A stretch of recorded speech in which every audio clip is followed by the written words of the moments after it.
ಕಂಸದೇವಕಿ ಮತ್ತು ವಸುದೇವ ಇಬ್ಬರನ್ನೂ ಕಾರಾಗೃಹದಲ್ಲಿ ಬಂಧಿಸಿ ಅವರ ಮೊದಲ 6 ಮಕ್ಕಳನ್ನು ಕೊಲ್ಲುತ್ತಾನೆ.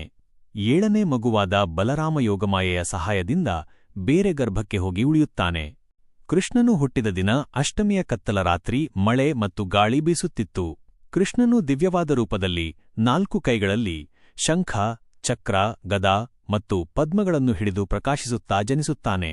ಅವನ ತಂದೆ ತಾಯಿಗಳು ಅವನ ದಿವ್ಯ ರೂಪವನ್ನು ನೋಡಿ ಹೆದರಿದರೂ ಕೃಷ್ಣನು ಕೂಡಲೇ ಸಾಮಾನ್ಯ ಮಗುವಿನ ರೂಪಕ್ಕೆ ಮರಳುತ್ತಾನೆ.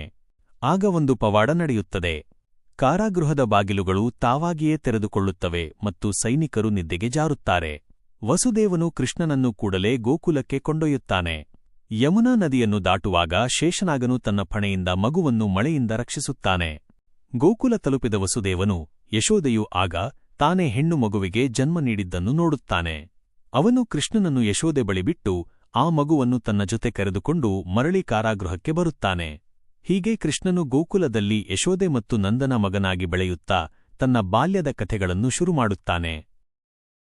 ಶ್ರೀಕೃಷ್ಣನ ಅಸುರ ಸಂಹಾರದ ಕಥೆಗಳು. ಶ್ರೀಕೃಷ್ಣನು ಹುಟ್ಟಿದಾಗಿನಿಂದಲೂ ಅನೇಕ ರಾಕ್ಷಸರು ಅವನನ್ನು ಕೊಲ್ಲಲು ಪ್ರಯತ್ನಿಸಿದರು.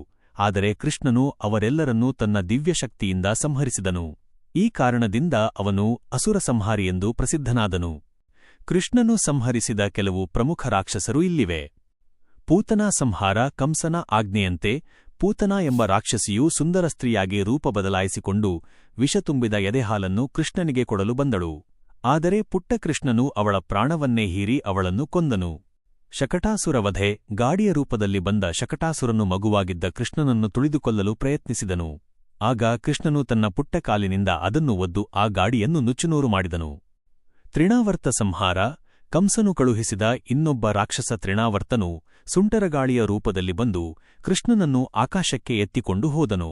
ಆದರೆ ಕೃಷ್ಣನು ಅವನ ಕುತ್ತಿಗೆಯನ್ನು ಬಿಗಿಯಾಗಿ ಹಿಡಿದು ಉಸಿರುಗಟ್ಟಿಸಿ ಕೊಂದನು. ವೃಕ್ಷಭಂಗ. ಯಮಲಾರ್ಜುನ ಕೃಷ್ಣನನ್ನು ಒಮ್ಮೆ ಕಟ್ಟಿ ಹಾಕಿದಾಗ ಆತನು ಒಡಲಾಟದೊಂದಿಗೆ ಚಲಿಸುತ್ತಾ 2 ದೊಡ್ಡ ಮರಗಳ ನಡುವೆ ಹೋದನು. ಆ ಮರಗಳನ್ನು ತಳ್ಳಿದಾಗ ಅವು ಬಿದ್ದು ಹೋದವು. ಆ ಮರಗಳಲ್ಲಿದ್ದ 2 ಶಾಪಗ್ರಸ್ತ ದೇವತೆಗಳು ಇದರಿಂದ ಮುಕ್ತರಾದರು. ವತ್ಸಾಸುರ ವಧೆ. ಕರುವಿನ ರೂಪದಲ್ಲಿದ್ದ ವತ್ಸಾಸುರನು ಕೃಷ್ಣನನ್ನು ಕೊಲ್ಲಲು ಪ್ರಯತ್ನಿಸಿದಾಗ ಕೃಷ್ಣನು ಅವನ ಬಾಲ ಹಿಡಿದು ನೆಲಕ್ಕೆ ಎಸೆದು ಕೊಂದನು. ಬಕಾಸುರ ವಧೆ. ಬೃಹತ್ಕೊಕ್ಕರೆಯ ರೂಪದಲ್ಲಿದ್ದ ಬಕಾಸುರನು ಬಂದು ಕೃಷ್ಣನನ್ನು ನುಂಗಲು ಯತ್ನಿಸಿದನು. ಕೃಷ್ಣನು ತನ್ನ ಶಕ್ತಿಯಿಂದ ಅವನ ಕೊಕ್ಕನ್ನು ಹರಿದು ಹಾಕಿದನು. ಅಘಾಸುರ ವಧೆ. ಬೃಹತ್ ಹಾವಿನ ರೂಪದಲ್ಲಿ ಬಂದ ಅಘಾಸುರನು ಕೃಷ್ಣ ಮತ್ತು ಅವನ ಗೆಳೆಯರನ್ನು ನುಂಗಲು ಬಾಯಿಯನ್ನು ತೆರೆದಿದ್ದನು. ಕೃಷ್ಣನು ಅವನ ದೇಹದೊಳಗೆ ಹೋಗಿ ತನ್ನ ದೇಹವನ್ನು ದೊಡ್ಡದು ಮಾಡಿಕೊಂಡು ಅವನ ಪ್ರಾಣ ತೆಗೆದನು. ಕಾಲಿಯ ಮರ್ದನ. ಯಮುನಾ ನದಿಯ ನೀರನ್ನು ವಿಷಪೂರಿತಗೊಳಿಸಿದ್ದ ಕಾಲಿಯ ಎಂಬ ನಾಗನ ಮೇಲೆ ಕೃಷ್ಣನು ನೃತ್ಯ ಮಾಡಿ ಅವನ ಅಹಂಕಾರವನ್ನು ಮುರಿದು ಕ್ಷಮೆ ಕೇಳುವಂತೆ ಮಾಡಿದನು. ಇದರಿಂದ ಆ ನಾಗನು ನದಿಯನ್ನು ಬಿಟ್ಟು ಶಾಶ್ವತವಾಗಿ ಹೋದನು. ಕಂಸವಧೆ. ಅಂತಿಮವಾಗಿ ಕೃಷ್ಣನು ತನ್ನ ಕ್ರೂರ ಮಾವನಾದ ಕಂಸನೊಂದಿಗೆ ಯುದ್ಧ ಮಾಡಿ ಅವನನ್ನು ಮಥುರಾದಲ್ಲೇ ಕೊಂದನು.